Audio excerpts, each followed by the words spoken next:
Maayos po ang alignment ng chairs. Kalihim, ilan po ba ang giban sa araw na ito?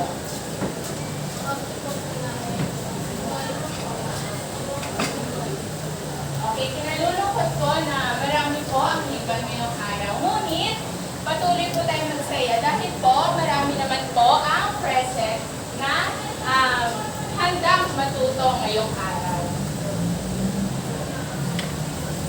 Paalala ko lang din po ang ating classroom rules. Tandaan po natin ang 3 M. Okay? Makinig, matuto, maaari po kayong mag-jot down notes, at ang huli ay mag-enjoy. Naunawaan po ba?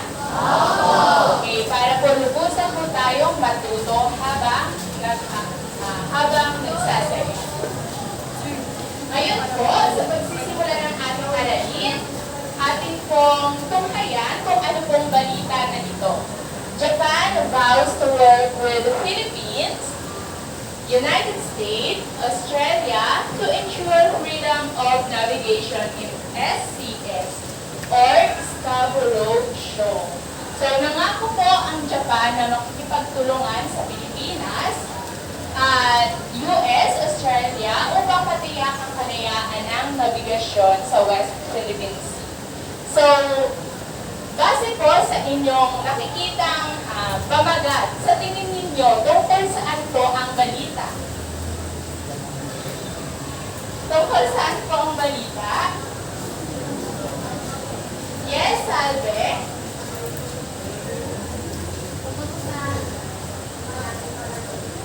Yes po?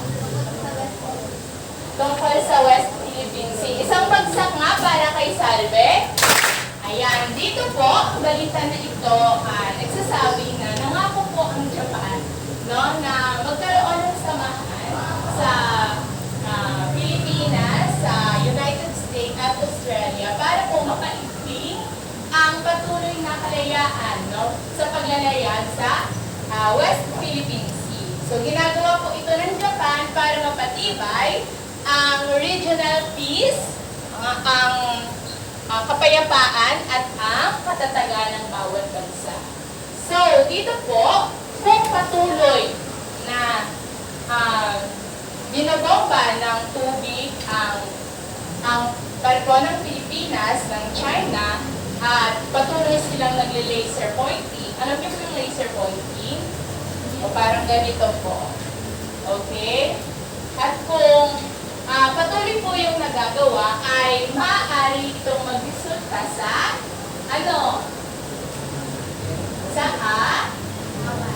sa awayan, sa digmaan.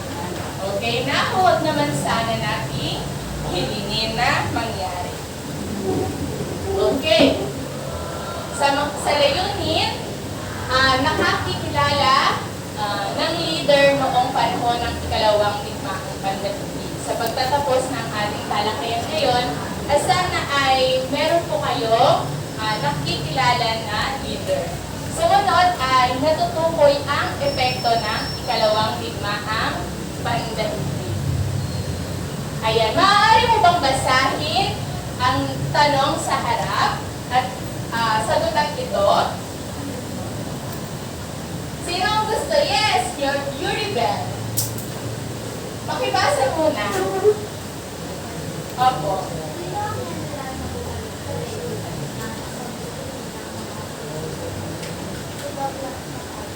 Tama po ba ang kanyang sagot? Okay, dalawang palakpak para kay Yuri Bell. Okay, pakisulat po ang tamang baybay sa pisara.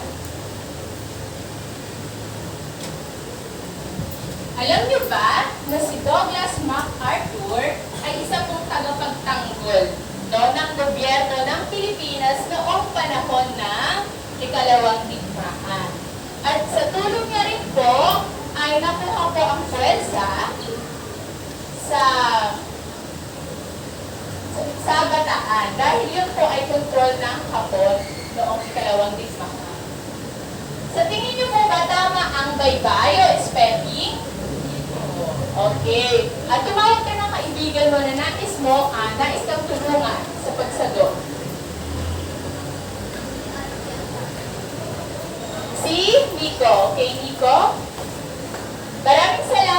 Yuribel, maaari ka nang umupo sa iyong upuan. Saan nga, anong quote ang sikat na binitawan ni Douglas MacArthur? Yes, Salve. I shall return. At bumalik nga po siya. Tama po ba? Sino makakapagsulat ng tama? Isa na lang. Yes, Justine.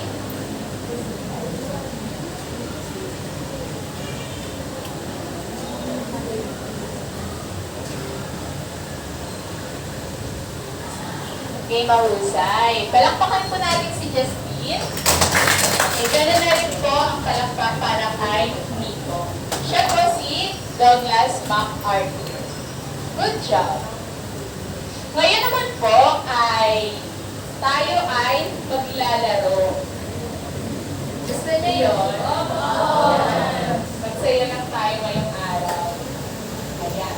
Ang gagawin lamang ay ipapaikot ito at hahawakan. Kung saan huminto, ayon po ang inyong gagawin o sasagutin. Naunawaan po ba? Okay, mahusay. Sino ang gustong maunang mag-ikot ng roleta na ito? Yes, AJ. Napakatapang ni AJ. Hawakan. Ano ito? Iikot ulit daw. One, two, go. Hawak. Ano ito? Mahusay. Dalawang palakpak para kay AJ. Ito ay kalayaan. Sino naman ang susunod? Yes, Vince. Ayan, para sa matatapang nating mag-aaral. Okay, so. Ano ito? Anong salita? Digmaan. Palakpakan po si Vince. Sino ang huling sasagot? Yes, Eliza. Matapang si Eliza. O, diba? Confident. Tama. Ano ito? Okay, tatlong palakpak kay Eliza. Sa tingin ninyo, ano kaya ang ating pag-aaralan niyo? Base sa mga salita na nandito. Yes, Ralph. Tungkol sa digmaan, isang palakpak para kay Ralph. Salamat. Ano po ang pinaka-paksa natin ngayong araw? Ha? Ano kaya? Yes, Hannah. Okay. Palakpakan po natin si Hannah. Epekto ng ikalawang digmaang pandaigdig. Okay. Pag sinabi natin epekto, ano ang unang naiisip ninyo? Epekto. Ano po? Anong salita ang maiuugnay ninyo pag sinabing epekto? Yes, Ralph? Mahusay. Ito po ay mga posibleng mangyari. Ano pa? Yes, Yuribel. Okay, mahusay. Maaaring kalalabasan o kahinat na. So, marami po tayong pag-aaralan ngayon tungkol sa epekto ng ikalawang digmaang daigdig. Ngunit, meron na po ba kayong ideya? Ideya lang. Habang hindi pa natin nababasa o natutunghayan kung ano talaga ang matumbok na kaganapan. Wala kayong ideya? Ano kaya? Pag may digmaan, anong nangyayari? Yes, AJ? Paguluhan. At dahil sa paguluhan, marami po ang okay, malalaman po natin yan. Ngayon, tayo po ay ayan, epekto ng kalawang digmaang pandaigdig.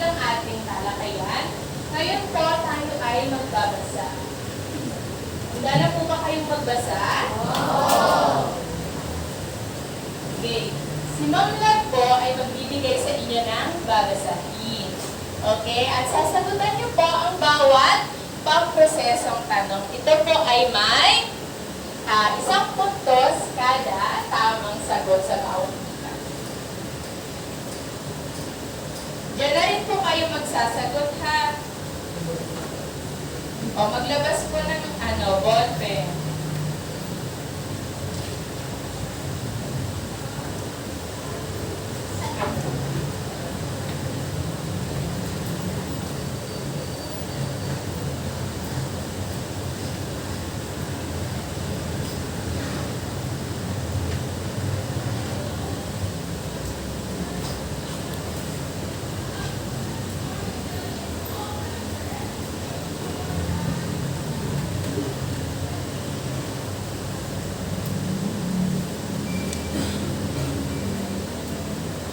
Sa inyong pagbabasa ay malalaman po ninyo ang iba't ibang epekto.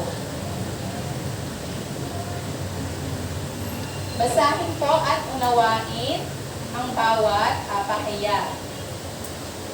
Naunawaan po ba? Oo.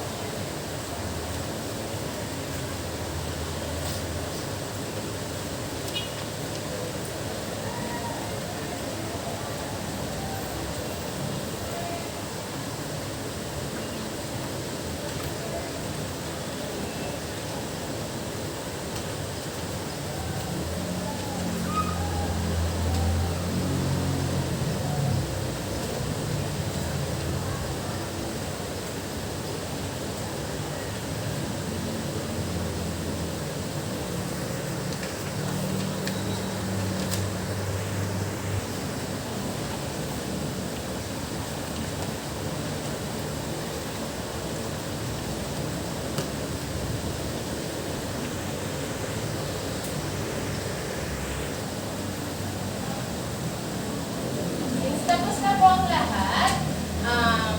Magpalitan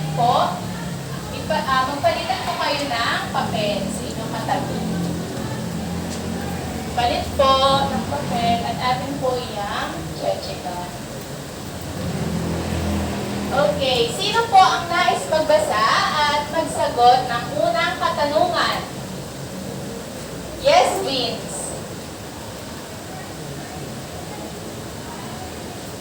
Bakit yung sinasabi ko yan yung mga pagkakutan natin po ay dalawa ng mga kari-kari ng mga ito. Okay. Ilan daw po ang lubusang naapektuhan? Okay, anim na po. Isang bagsak para kay Vince. Okay, magbigay nga ng ilang bansa na naapektuhan ng ikalawang digmaang pandaigdig. Yes, Rob. Thailand. Isa po yung bansa na makikita sa Southeast Asia. Yes, Justine. British o Great Britain po na matatagpuan sa UK, sa Europe. Cyril, ano pa? Hong Kong. Isa po yung administrative region in China. Next, ano pa? Yes, Marian. Guam na matatagpuan sa US, Amerika. Ano pa? Walang ibang kamay. Yes, Rhea. Wake Island. Ang Wake Island po ay matatagpuan sa Micronesia, sa Pacific Ocean. Ito po ay tinatawag na atoll. Bakit kaya atoll? Kasi po, sino dito may singsing? O, tingin sa daliri. Singsing? Sino may singsing? Yan po ay tinatawag na atoll dahil po ring shape ang isla na iyan na marami po o mayaman sa oras. Okay. Tama po ang inyong kasagutan at marami pa pong iba, no? Marami pong bansa ang labis na naapektuhan. Sino naman ang nais magbasa sa pangalawang katanungan? Yes, Felicity.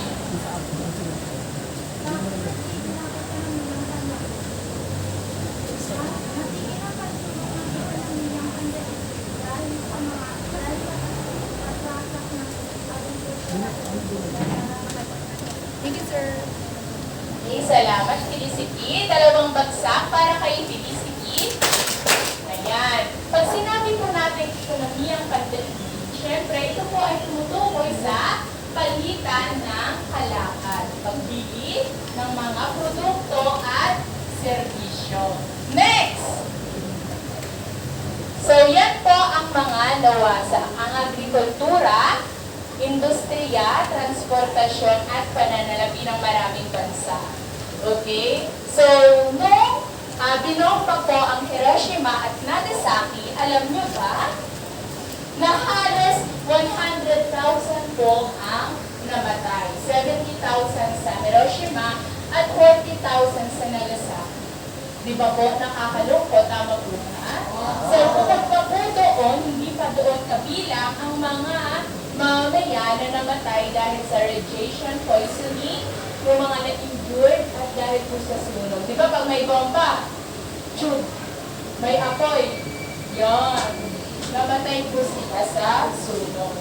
At ang transportasyon po na katulad po na nangyari sa Pearl Harbor, no? Binomba po ang Pearl Harbor.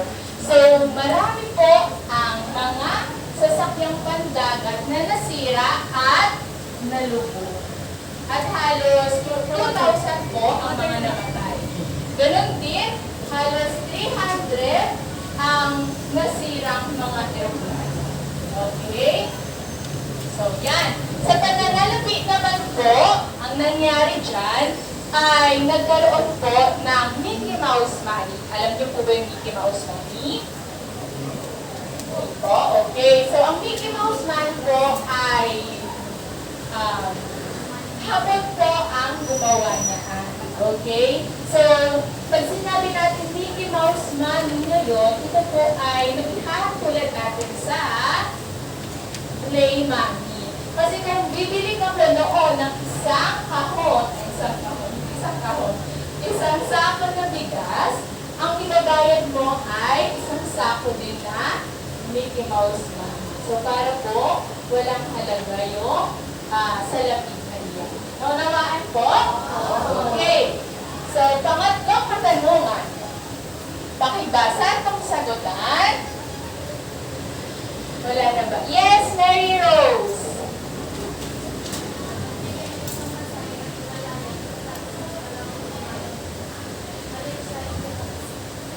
Okay, dalawang bagsak para kay Mary Rose. Sir, kapag ang inyong kamag-aral ay may sagot po ng mga bansa na makikita sa TV, pakichan po, no? 3 puntos yan. Okay. Ano ba ang kahalagahan kapag ang bansa ay malaya? Sa tingin niyo, malaya ba ang Pilipinas? Opo, naging malaya po ang Pilipinas noong panahon ng ikalawang digmaang pandaigdig. Ano kaya ang kahalagahan nun? Ano kaya ang importansya?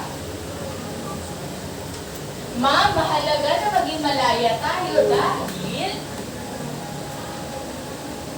yes, Nico. Walang kaguluhan. Isang bagsak para kay Nico. Okay, marami po advantage, no? Kapag tayo po ay malaya. No, malayang bansa. Dito, nakakagawa po tayo ng sarili nating batas. Nagagawa po natin ang pamahalaan natin ang ating teritoryo, ang Luzon, Visayas at Mindanao at ang iba pang karagatan. Ano pa? Malaya po tayo i-enjoy ang lahat po natin ari-arian. Ang yamang dagat na matatagpuan sa kalapaan at yamang dagat na matatagpuan sa karagatan. Okay, naunawaan po?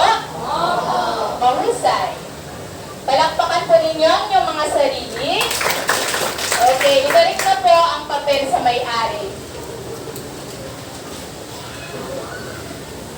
Sino po ang nakalimang puntos?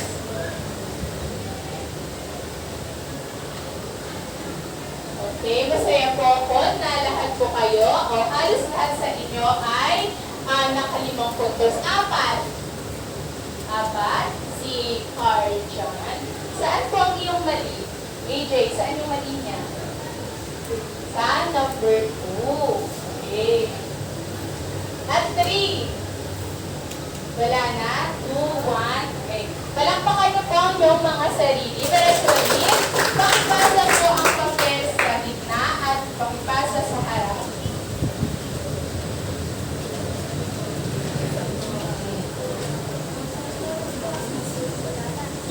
Pakipasa po sa harap.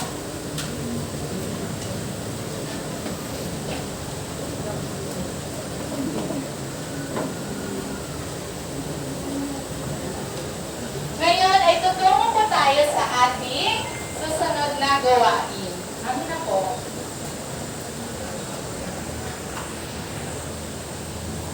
Ito po ay may pamagat na ihanay mo ako. So nakikita po ba ang mga pahayag sa pisara? Oo. Siyempre nakikita nyo. Mahanin na. Ang gagawin po ninyo ay ihahanay nyo po ito kung saang aspeto kabilang. Okay? So, meron po tayong aspeto na pangpolitika. So, pag sinabing pangpolitika, ano ang inyong unang naiisip? Okay, tungkol sa pamahalaan. Ano pa? Yes, Vince? Tungkol sa gobyerno at kung paano po sila mamahala at kung ano po ang mga pasya at batas na kanilang maaaring gawin. Ano naman ang pag sinabi nating panlipunan? Sino po ang involved dito sa lipunan? Mahusay, mga tao.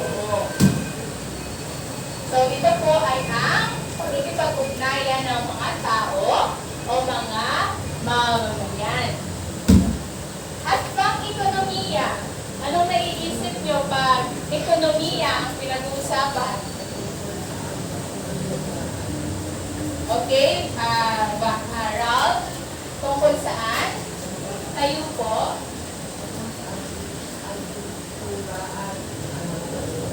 Okay, isang bagsak para kay Ralph. Okay. So, pag sinabi po natin pang-ekonomiya, tumutungkol po yan sa distribution, produksyon, at pagkonsumo po no, ng mga produkto at mga serbisyo. So, sino po ang nais maghanay ng mga pahayag?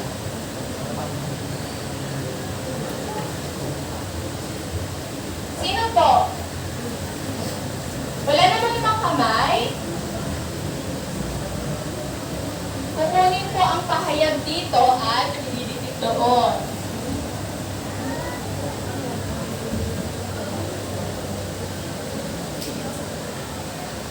Yes, Nico. Next si Hannah. Sino yung next? Si Joanna yung next. Sino pa? Yung una, saan kaya yan? Kabilang na aspeto. Opo, kukunin po ng ganito. Ayan. Di ba magic? Oh, magic. Tapos kumuha ko dito ng tape. O, sino yung sunod? Hannah, si Hannah. Sino yung sunod? Si Joanna. Next? Sino? Wala na ba yung ibang kamay? Si Joji. Joji daw. Ayan, isang matapang na mag-aaral si Joji. Sino yung sunod? Wala na ba yung ibang kamay? Bukod kay Ralph? Bukod kay Vince? Si Jem. Si Jem daw. Ay, nalakagtas ng kamay si Jem. Pero paano sasagot siya? Ayan.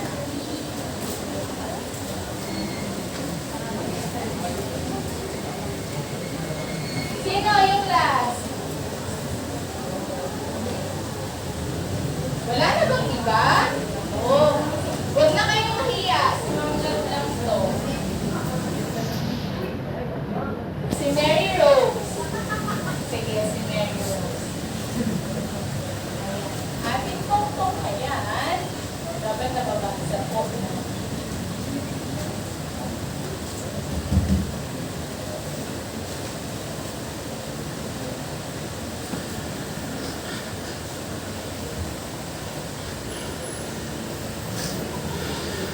Ayan, para sa mga mag-aaral na nakaupo, sa tingin nyo tama ang kanilang paghanay? Oo. Uwe. Sa tingin nyo na.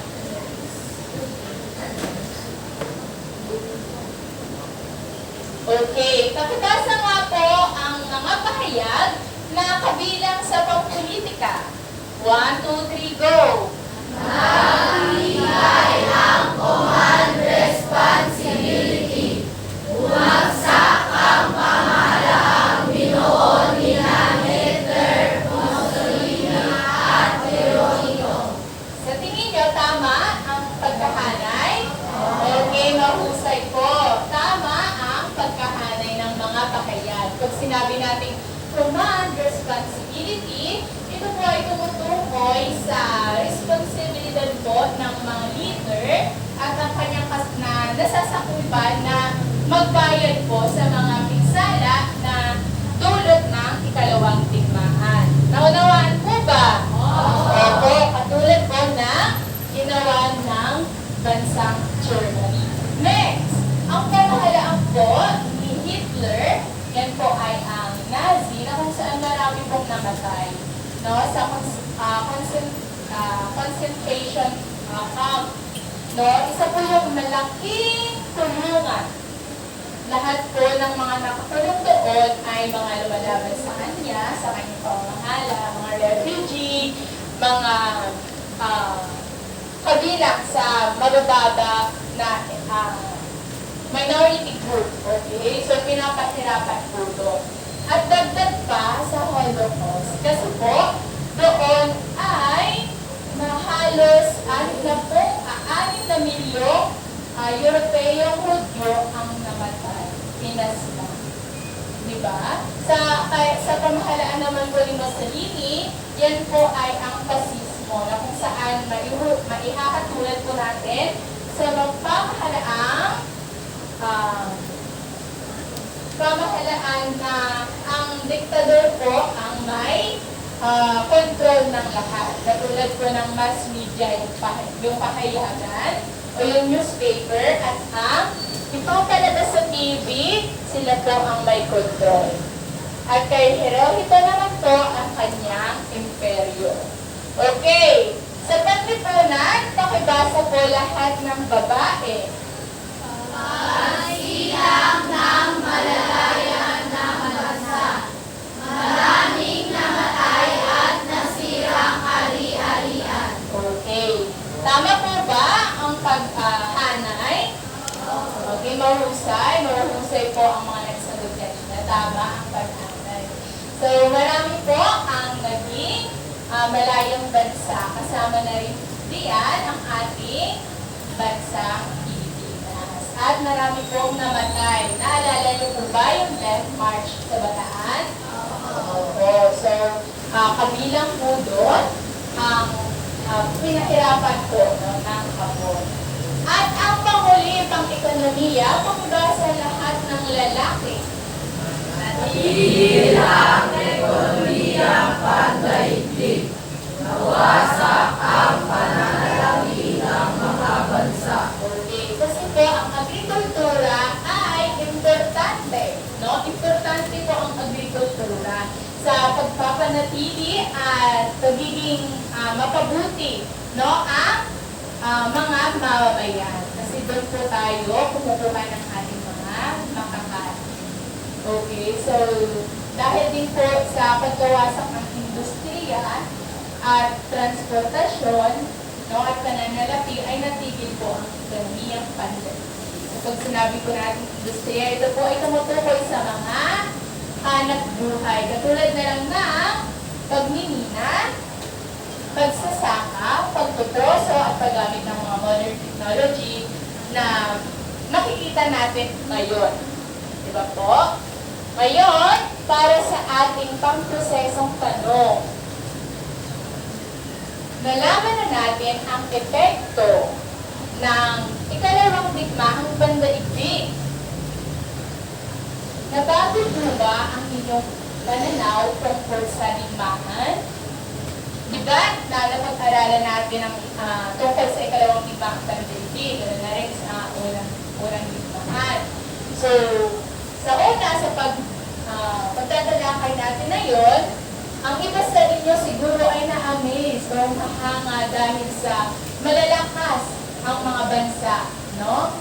Sila ay yung mga atomic bomb na pagtibay nila ang kanilang militarismo. Okay, ma'am, ang galing po ng Germany at ang galing po, ang husay po ng mga bansa na kasama sa Allied at Axis powers. Ngunit, kung nalaman na natin ang kahinatnan ng mga digmaan na iyon, nabago ba ang inyong pananaw? Nabago ba ang inyong pag-iisip, ang inyong prinsipyo? Opo. Sino yung nagsabi ng opo? Yes. Bakit kaya? AJ, kailan natin si Vince. Nagbago po ba ang inyong pananaw? Ma'am, nabago po ang aking pananaw kasi marami po ang naapektuhan. Hindi lamang mga mamamayan. So, di ba ako na nagsagot? Ano? Baka may iba kayong sagot? Yes, Vince. Po? Naramdaman ko sana malabo sila dahil sa gagawin natin ng bansa. Okay, nabago ang kanyang pananaw. At may mga ilan po, no, na dahil sa pagprotekta ng kanilang bansa. Ano pa kaya? Ano pa kaya? Rhea? Yes, si Rhea. Last na lang.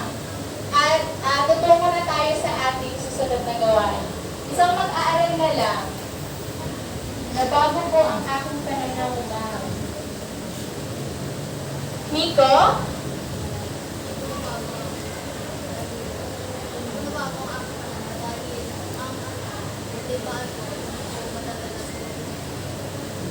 Okay. Talakpakan naman po natin si Vince at si Nico.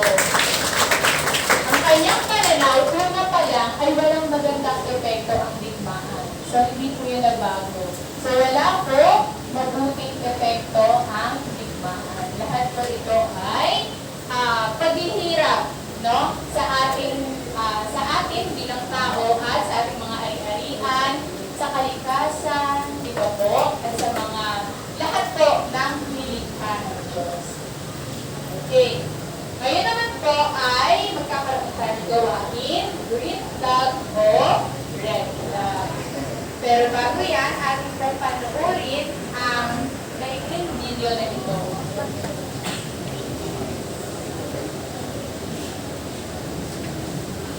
Ayan po ay ang China Coast Guard na binobombahan ang barko ng Pilipinas. So, ganito ay nangyari sa Scarborough Show.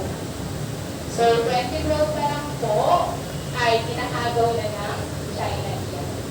So, gumagamit din po ng long-range acoustic device. So, parang speaker, kaso po yun po ay malaki. Tapos, nagsasabi yung mga China na, bawal tayo dyan, mga magsasaka, mga mag-misdap Pilipinas. So, ganun po. So, madalas po ang pag-encounter ng ating barko at ang barko ng China. So, ayan po. Hindi lang po water yung binobombahan, meron din po laser pump. Ayan. So, si Ma'am Ladro ay bibigyan kayo ng, ano tawag dito? Lahat. Okay.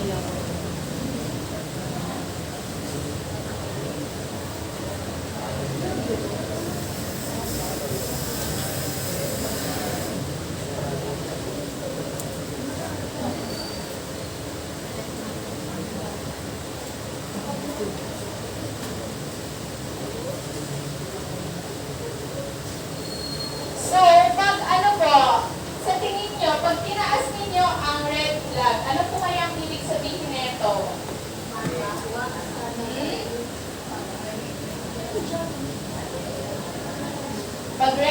flag. Alam niyo ba yung red flag? Sino dito may mga kasintahan? Ma'am, red flag sa akin yung crush ko. May mga na ba kayo? Jowa? Ma'am, hindi siya red flag, green flag siya.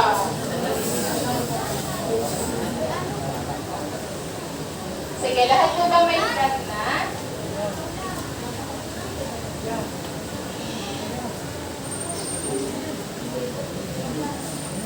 Ang gagawin ko ay madali lamang.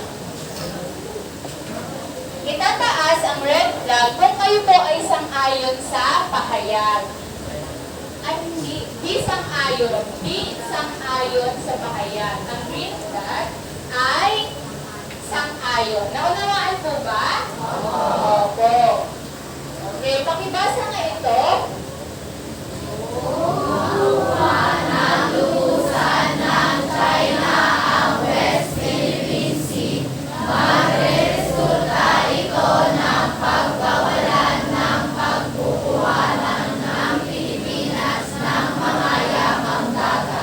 O, itaas po kung anong flag. Sumasang-ayon po ba kayo o di sumasang-ayon? Taas. May mga red. Ayan. Hindi kayo sumasang-ayon? Sa tingin nyo ba pag inuha, ng tuluyan ang China, magkakaroon pa tayo ng source sa yamang dagat? Hindi na po. So, ano po kayo? Tingnan nyo po yung nakalinya na pahayag.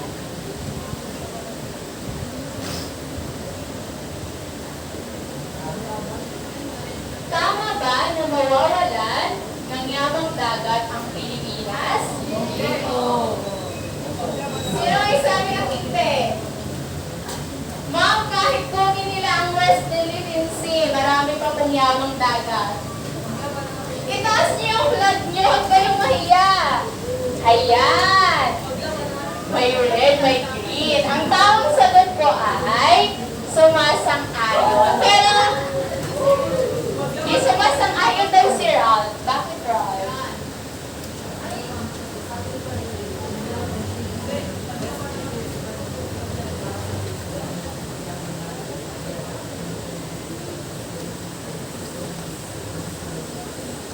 Okay. So, hindi sumasang-ayon si Ralph kasi sa atin pa rin daw ang West Philippine Sea. Okay, next. Napahayag, pakibasa po. Ang ginagawa ng China sa West Philippine Sea ay ang pagbalik ng kanilang teritoryo. Tama po ba? Pag nakuha na nila doon, ang West Philippine Sea ay liligid ang kanyang teritoryo. Okay, nakikita ako na red flag. Di sumasang-ayon kasi po alam niyo ba na ang China po ay gumawa na ng artificial island sa West Philippine Sea para mapalawak ang kanilang teritoryo. Okay, next.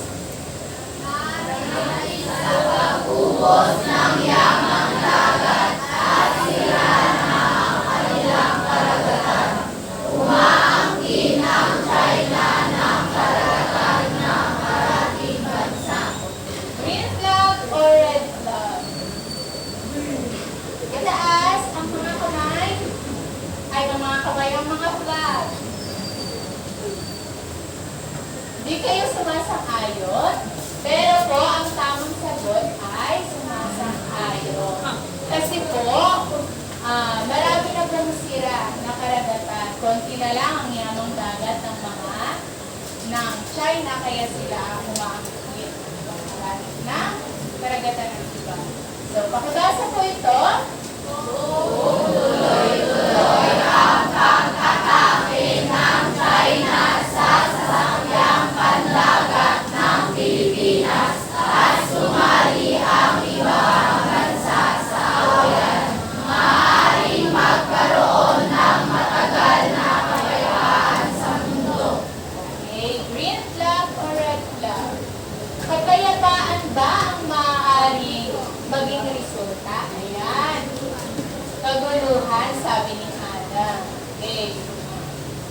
Pako na rekta. Next, pakibasa. Kung ikaw ang leader ng Pilipinas, papayag ka bang magkaroon ng pakikipagtulungan o hangking mula sa ibang bansa? Sumasang-ayon o di sumasang-ayon? Isipin niyo, presidente kayo. Ayan. Bakit kaya sumasang-ayon? Bakit ka kaya sumasang-ayon? Kung ikaw po ang presidente, yes, Nico. Opo. Ang Pilipinas po ay kilala bilang inang bansa. Kapag nagtulungan tayo, nakapagtulungan, ay maaari pong masuportahan nila tayo sa pagkakaroon o pananatili ng kapayapaan at magiging mas maging matatag po sa mga katulad po ng balita. Okay, bakit kaya mahalaga na pag-aralan ng epekto ng digmaan o awayan? Di ba dapat advance tayo mag-isip?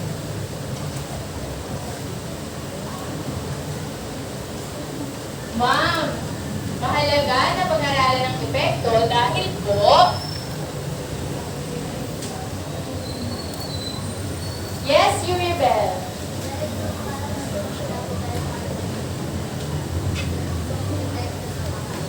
Okay. 5 palakpak para kay Yuribel.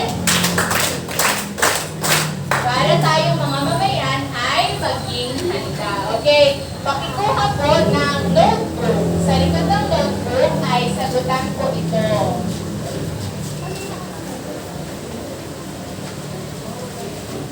1 to 5 lamang po yan.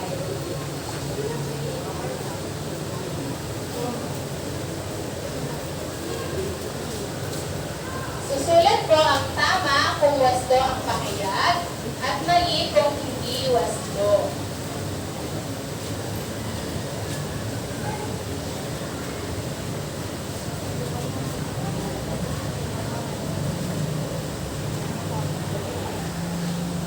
Yan. Mahusay pang nakaapat ng puntos.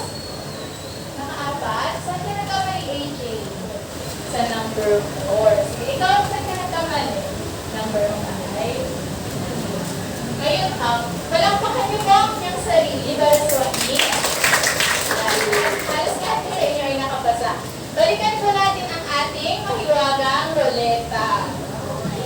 Okay, sino po ang unang magpapaikot? Yes, Ralph. 3 lang po ang tatawagin ko. Next. Sino pa?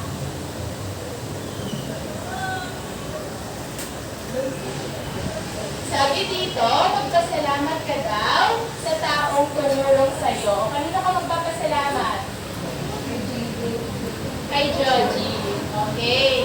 Palakpakan naman natin si Ralph. Next. Sino? Joanna.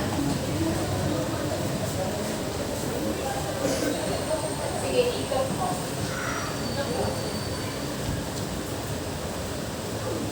Ano daw yan? Huminga, hindi huminga ng malahim.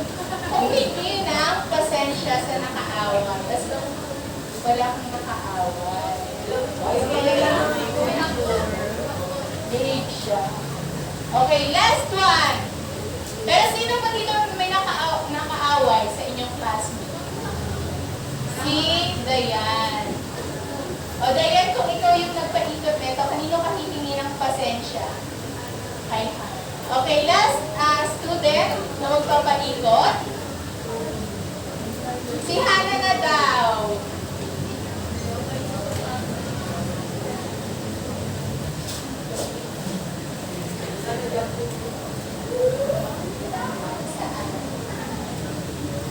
Sabi dito, upang maiwasan daw po ang kaguluhan, ano daw po ang iyong gagawin? O, harap dito. Sa kanila.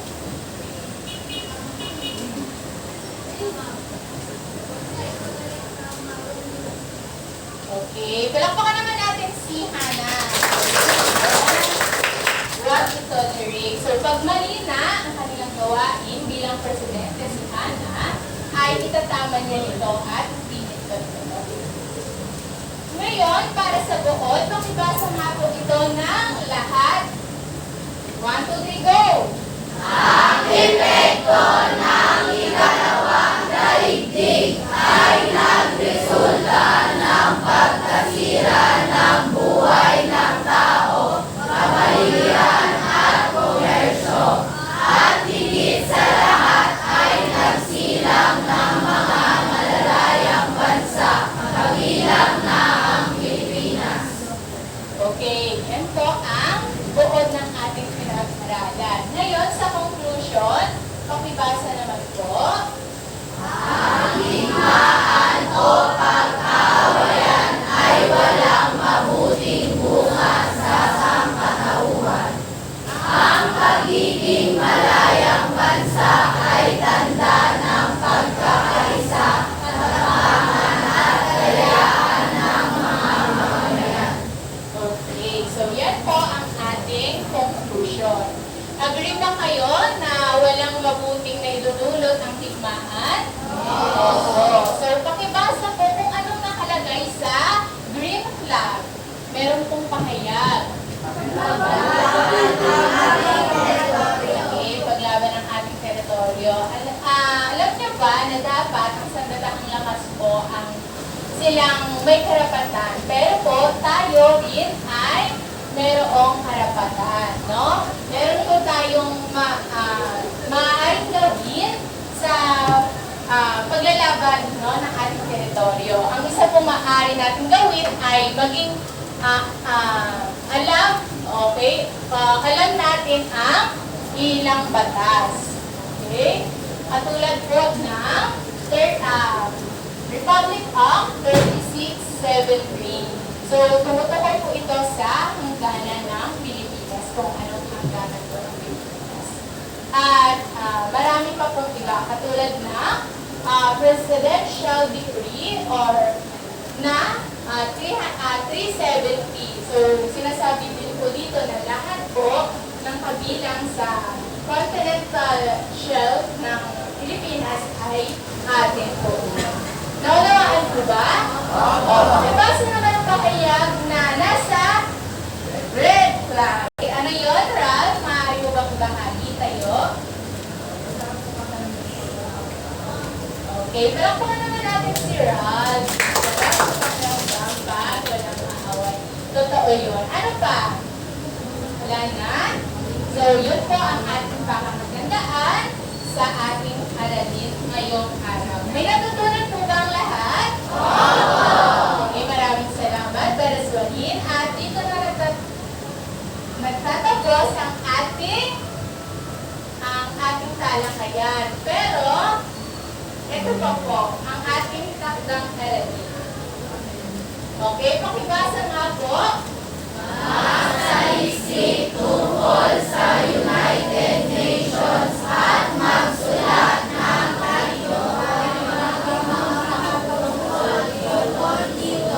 isulat ito sa kwaderno sa 18. Ayan pa yung narasun. So, dinaunawaan? Opo. Ito po ang mga sanggunian kung saan po nakuha niyo mula ang mga informasyon. Okay, so maraming salamat, Bereswain. Goodbye, Bereswain. Good!